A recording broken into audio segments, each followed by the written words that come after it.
Okay, so the video completed.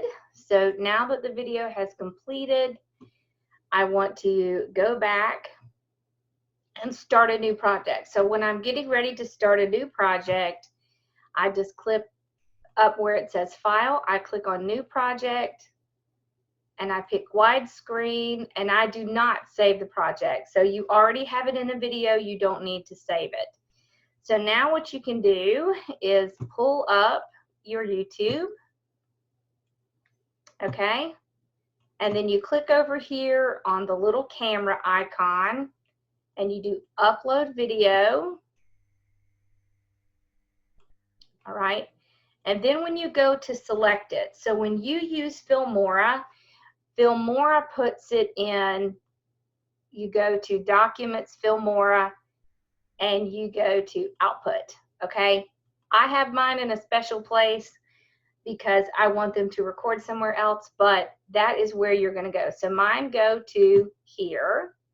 I can just select the video that we just did, okay? And I'm going to click here, and it's gonna start uploading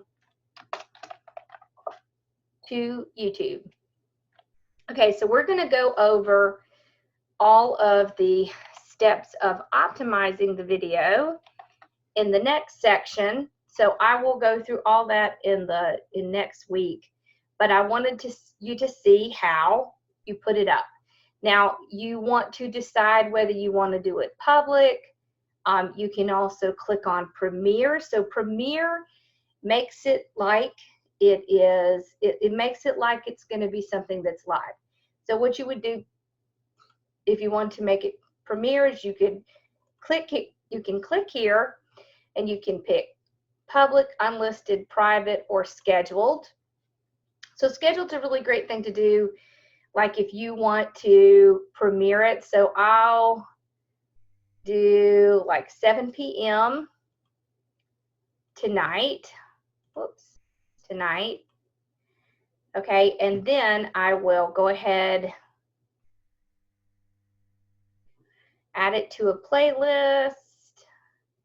There we go. Okay, and then I'm going to select this Premiere button, and what I can do is I can click here, and what it'll do is it'll send out all of my subscribers a notice that I'm going to be premiering a video. And so then they will have something to look forward to. It's almost like scheduling a live. It's very similar to that, and it's a really great thing that you can use on YouTube to kind of get that. So when you do a live, you get an initial influx of people into your channel watching your content. So that's one of the reasons why live is so powerful with content.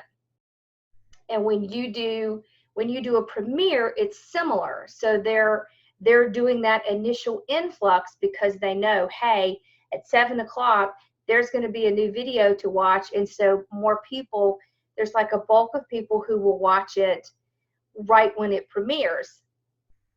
So it's a really great tactic to get people going to your brand new content. So that's just one of the key elements that you can use when you're uploading content from somewhere else, whether you're recording a video and uploading it, or whether you are taking it from Facebook and uploading it to YouTube. That really helps to get that initial flood of people watching it. So that's something I want you to keep in mind. And remember, when you're editing these videos, keep in mind that when you're on YouTube, people don't like a whole lot of extra conversation. They don't like a whole lot of extra visiting. They want you to be prepared, and they want you to get right to it. So I would suggest that if you are taking something from Facebook and you're putting it on YouTube, that you kind of go through it and cut out where you have a lot of conversation.